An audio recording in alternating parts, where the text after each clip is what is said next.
O sol de Salvador pode ser cruel, mas nada é mais gelado do que o silêncio de uma mansão de 20 milhões de reais quando ela está vazia. Este é o palco de uma história que desafia a lógica, um conto sobre como a maior riqueza não pode ser comprada, mas deve ser encontrada na mais absoluta miséria. Pedro Dantas, 59 anos, era um titã da construção civil baiana. Sua vida era definida por mármore italiano, vistas deslumbrantes da Baía de Todos os Santos, e agora por uma dor lancinante que o rasgava por dentro. Ele tinha tudo, exceto o que realmente importava. Há 2 anos, sua esposa, Ana, tinha sido levada por uma doença rápida e implacável. Desde então, a imponente casa na encosta do Morro Ipiranga se transformou em um mausoléu de lembranças. O único sinal de que a vida ainda tentava se agarrar a Pedro era um anel de ouro simples, fino e gasto que ele usava no dedo anelar esquerdo, ao lado da grossa aliança que simbolizava o vazio que ela havia deixado. Ele olhava para a aliança de Ana todos os dias. O ouro polido refletia não o brilho do luxo, mas o cinza da solidão.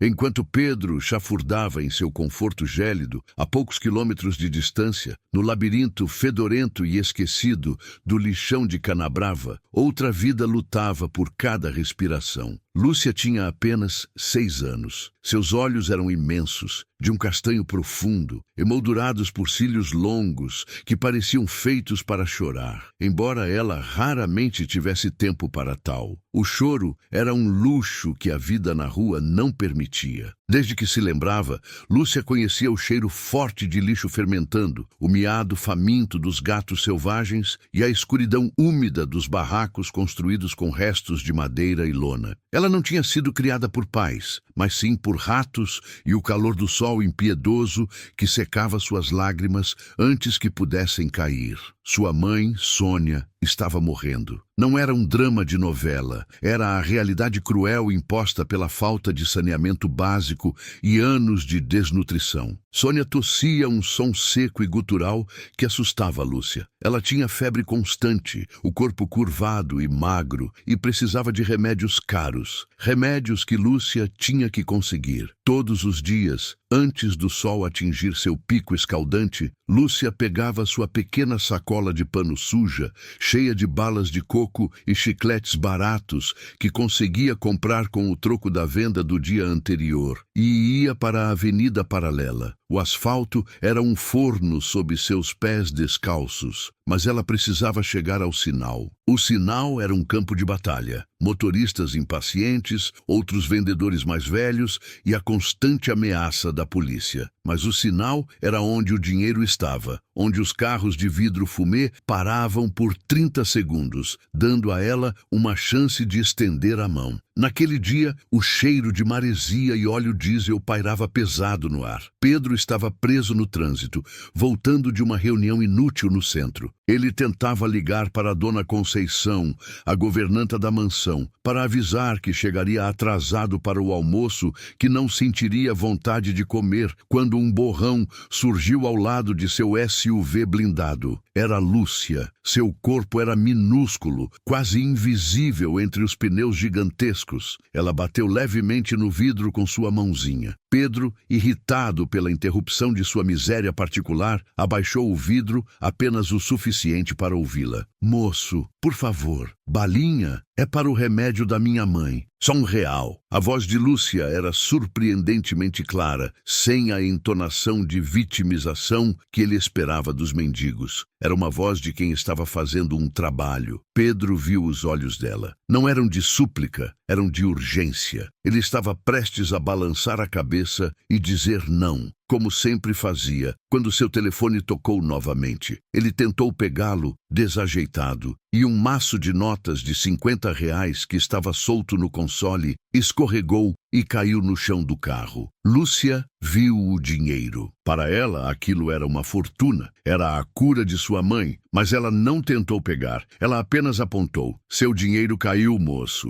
R$50. Pedro olhou para o chão, depois para Lúcia, que esperava pacientemente segurando sua sacola de doces. Ele ficou paralisado. R$50 eram irrelevantes para ele. Para ela, valia dias de trabalho, talvez uma semana inteira de remédio. remédios. O fato de ela ter apontado, em vez de pegar e fugir, o que ele achava que qualquer criança de rua faria, o atingiu com a força de um soco. Ele pegou o dinheiro sentindo uma pontada de vergonha. A culpa não era dela, mas da sua própria presunção. Obrigado, ele disse, surpreendendo-se com a sinceridade da palavra. Ele tirou 2 notas de 50, dobrando-as rapidamente. Tome, não precisa me dar a bala. E se cuida. Lúcia pegou o dinheiro. Não pulou, não gritou. Apenas olhou para as notas com uma solenidade que não combinava com seus 6 anos. Ela guardou as notas no bolso interno de sua saia desbotada e pela primeira vez sorriu. Era um sorriso que acendeu algo dentro de Pedro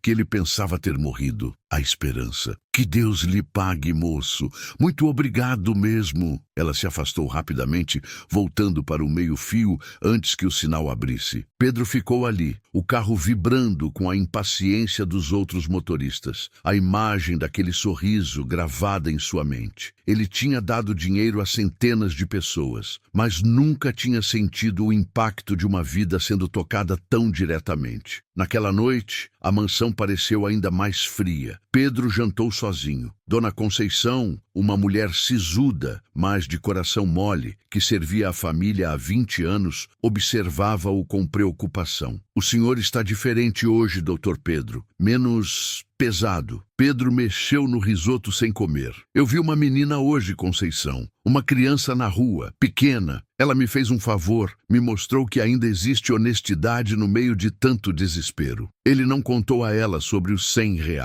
Ele tinha a sensação de que aquilo era um segredo que precisava guardar. Nos dias seguintes, Pedro descobriu que estava involuntariamente caçando o sinal. Ele mudou sua rota, começou a sair mais cedo, tudo para passar por aquele cruzamento específico na hora de pico. E Lúcia estava sempre lá, um pontinho de resiliência no caos da cidade. Ele parava, comprava uma bala, que nunca comia, e trocava algumas palavras com ela. Descobriu o nome dela, Lúcia. Descobriu sobre a mãe doente, Sônia e o lixão. Ele não conseguia entender como uma criança tão pura poderia emergir de um lugar tão sujo, um lugar onde a própria sobrevivência era um milagre. Uma tarde, ele parou e, pela primeira vez, quebrou a barreira profissional que ele impunha a si mesmo. Lúcia, onde exatamente você mora? O sorriso dela desapareceu. Ela olhou em volta, desconfiada. Lá no fim, moço, perto da mata. Não é um lugar bom para o senhor ir.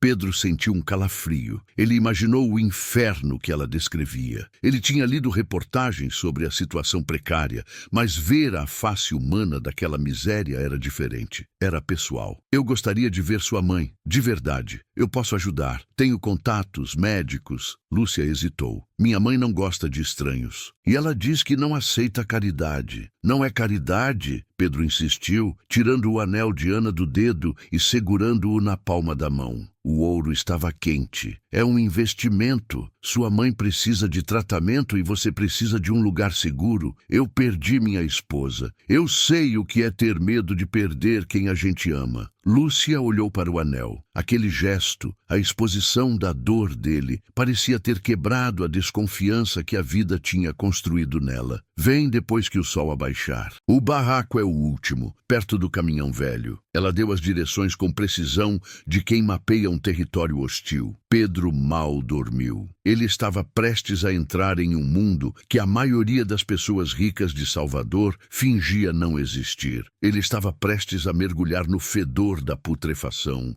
e na realidade da desumanização. No dia seguinte, ele vestiu roupas simples, pegou um kit de primeiros socorros de emergência e pediu ao motorista que o deixasse a uma distância segura do local. Ele não queria chamar atenção. O caminho para o barraco de Lúcia era uma descida íngreme e escorregadia, cheia de barro e detritos. O cheiro era avassalador, uma mistura de esgoto a céu aberto, plástico queimado e a acidez do lixo orgânico. Ele viu os ratos, grandes e lentos, movendo-se com a confiança de quem domina o território. A referência ao título, Criada por Ratos, lhe cortou a garganta. Aquela menina vivia aqui, lado a lado com a doença e a morte. Ele encontrou o barraco. Era uma estrutura frágil, escorada por pneus velhos. Lúcia estava na porta, o rosto sério. Entra, mas não toca em nada. O interior era escuro e quente. O único móvel significativo era uma cama improvisada onde Sônia estava deitada. Sônia tinha no máximo 30 e poucos anos, mas a doença a tinha transformado em uma figura frágil e envelhecida. Ela tossiu fracamente quando Pedro se aproximou. "O senhor é o homem da bala", Sônia disse, sua voz rouca. "Lúcia me falou. Não precisava vir. Eu me chamo Pedro e eu não vim para trazer caridade, Sônia. Eu vim porque minha esposa morreu por falta de diagnóstico precoce. Eu tenho recursos para garantir que isso não aconteça com você. Não me negue isso." Sônia desviou o olhar. O orgulho era a única coisa que lhe restava. Pedro agiu rapidamente. Ele pegou o pulso dela. Estava acelerado e fraco. A pele, quente e seca. "Você tem que ir para um hospital agora. Não é mais uma questão de orgulho. É uma questão de vida ou morte." Ele convenceu Sônia a aceitar ajuda com a promessa de que ele cuidaria de Lúcia enquanto ela estivesse fora. Ele ligou para seu médico particular, pulando toda a burocracia do sistema público, e em menos de uma hora, uma ambulância particular, discreta e eficiente, estava a caminho. A separação foi dolorosa. Lúcia chorava, agarrada à mãe. "Eu volto, meu amor. A mamãe vai melhorar. Fique com o moço Pedro." Lúcia olhou para Pedro, a confiança dela um peso enorme em seus ombros. "Onde vamos, moço?" Pedro respirou fundo, inalando o cheiro de lixão pela última vez naquele dia. "Vamos para a minha casa. Você vai tomar um banho, comer uma comida de verdade e descansar. Você não vai mais vender balas no sinal." O caminho de volta para a mansão foi silencioso. Lúcia estava fascinada pelos vidros elétricos e o ar-condicionado. Quando o carro parou em frente aos portões de ferro forjado da mansão Dantas, Lúcia ofegou. "Essa é a sua casa? Parece um palácio." Dona Conceição, que estava esperando na entrada com a testa franzida, quase caiu para trás. O cheiro que vinha de Lúcia, uma mistura de poeira e odores industriais, era forte. "Doutor Pedro, quem é essa criança?" "Conceição, esta é Lúcia. Ela vai ficar conosco. Cuide dela. Um banho, roupas limpas e algo nutritivo para comer. A mãe dela está no hospital." Conceição, apesar de sua rigidez, era uma mulher de fé e dever. Ela viu o terror nos olhos de Lúcia e a determinação inédita nos olhos de Pedro. Ela se ajoelhou e sorriu, um sorriso que raramente mostrava. "Vem, meu anjo, vamos te deixar cheirosa. Você está segura agora." Lúcia hesitou, mas a gentileza de Conceição era irresistível. Ela seguiu a governanta para dentro do palácio, à luz do lustre de cristal, refletindo o terror e a esperança em seus olhos. A primeira semana de Lúcia na mansão foi uma experiência de choque cultural para todos. Ela tinha medo dos corredores escuros,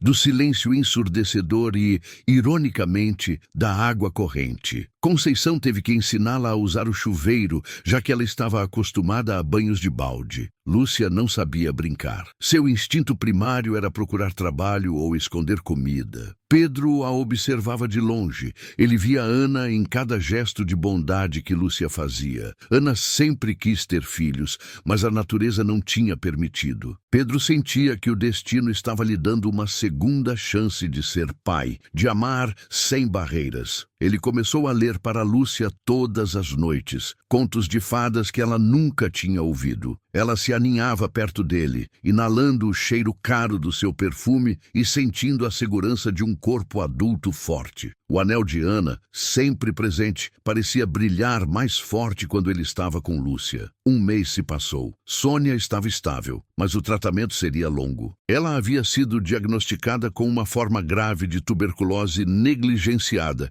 que exigiria meses de medicação intensa e repouso. Pedro ia visitá-la regularmente, e em uma dessas visitas, Sônia o chamou para um canto. "Pedro, eu sei o que você está fazendo. e sou grata. Mas Lúcia, ela não pode voltar para aquele inferno. Ela está florescendo. Ela tem cor, Pedro. Tem cor. Eu sei, Sônia. E eu não quero que ela volte. Minha vida estava morta, Sônia. Lúcia trouxe a luz de volta. Eu quero criá-la. Eu quero adotá-la. Sônia chorou. Não de tristeza, mas de alívio. Eu não tenho nada a dar a ela, exceto a vida. Se você pode dar a ela o futuro, eu não serei egoísta. Mas prometa-me que ela saberá quem eu sou. Eu prometo. Você é a mãe dela. Eu serei o pai dela. Seremos uma família. Se você acredita que o destino une as pessoas certas, digite destino nos comentários agora. Pedro iniciou o processo legal de guarda e adoção. Um caminho longo e cheio de obstáculos burocráticos. A assistente social, doutora Denise, era cética.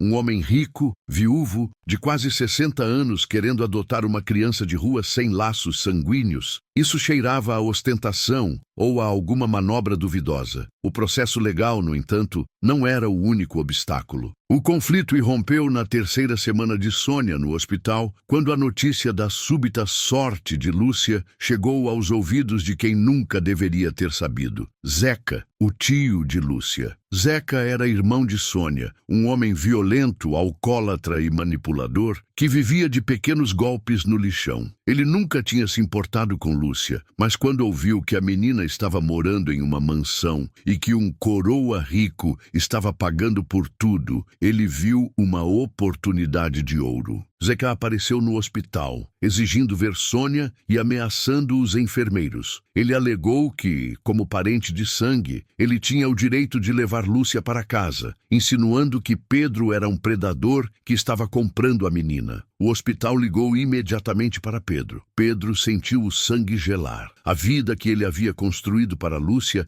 estava ameaçada pela malícia e pela ganância. Ele dirigiu para o hospital, ligando para seu advogado no caminho. Quando chegou, Zeca estava gritando no corredor, atraindo a atenção de todos. Ele era um homem grande e sujo, exalando cheiro de cachaça barata e ameaça. Onde está a vagabunda da minha irmã? E onde está a pirralha? Aquele velho nojento comprou minha sobrinha. Pedro confrontou Zeca de frente. Ele era mais baixo e mais velho, mas a fúria em seus olhos era algo que Zeca nunca tinha visto. A fúria de um pai defendendo sua cria. Você não tem direito de estar aqui, Zeca. E você não tem nenhum direito sobre Lúcia. Ah, não tenho? Sou o tio dela, parentesco de sangue. Você é o quê, velhote? Um aproveitador? Eu quero o dinheiro que você está gastando com ela. A Lúcia é minha propriedade agora. Zeca tentou agarrar o colarinho de Pedro. Pedro desviou com a calma de um empresário acostumado a negociar com tubarões, mas respondeu com a força de um protetor. Você não sabe quem eu sou, Zeca. Eu sou Pedro Dantas. Eu construí metade desta cidade. E se você ousar sequer respirar na direção da Lúcia ou da Sônia, eu farei você desaparecer, legalmente, e farei com que você pague por todo o abandono e negligência que você impôs à sua própria família. O advogado de Pedro chegou naquele instante, trazendo com ele uma ordem de restrição temporária contra Zeca, já preparada para o processo de adoção. A ordem era baseada em relatórios sociais antigos que documentavam o histórico de violência e abuso de Zeca. Zeca foi expulso do hospital. Ele gritava ameaças, mas o poder da lei e o poder da determinação de Pedro eram inquebráveis. O conflito com Zeca serviu como um catalisador. A assistente social, doutora Denise, que testemunhou a cena e viu o desespero e a genuína proteção de Pedro, finalmente se convenceu. Pedro, a criança floresceu na sua casa. Vi o quarto dela, vi a maneira como Dona Conceição a trata. Lúcia está na escola e está aprendendo a ler e a escrever. O laço é real. Ela liberou o parecer social favorável. 8 meses depois, o juiz finalizou a audiência. O processo de adoção estava concluído. Lúcia Dantas era, legalmente e de coração, a filha de Pedro. A festa na mansão foi pequena, mas cheia de significado. Sônia, que já estava em franca recuperação e havia aceito trabalhar como auxiliar de jardinagem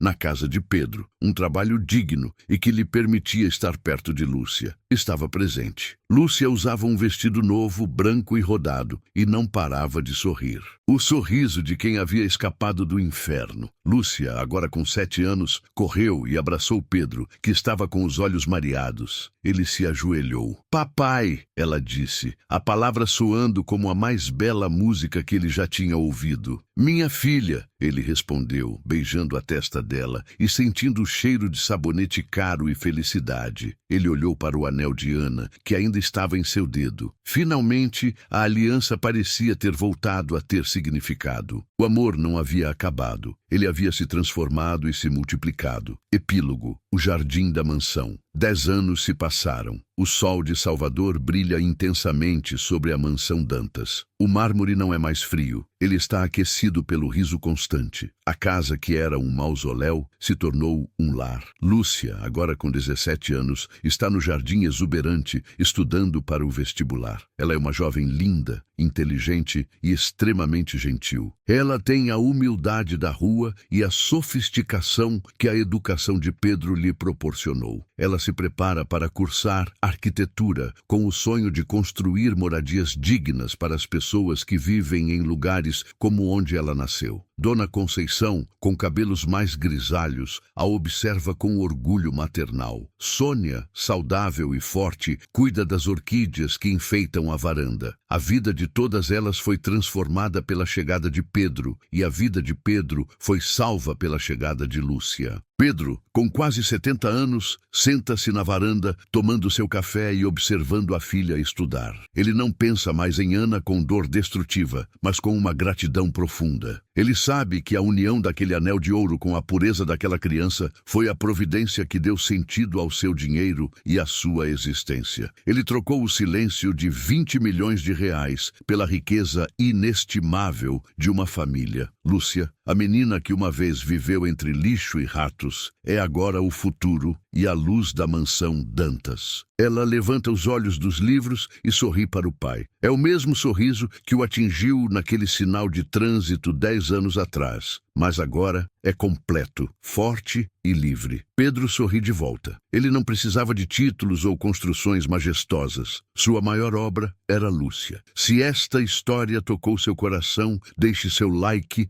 e compartilhe com quem é sua verdadeira família.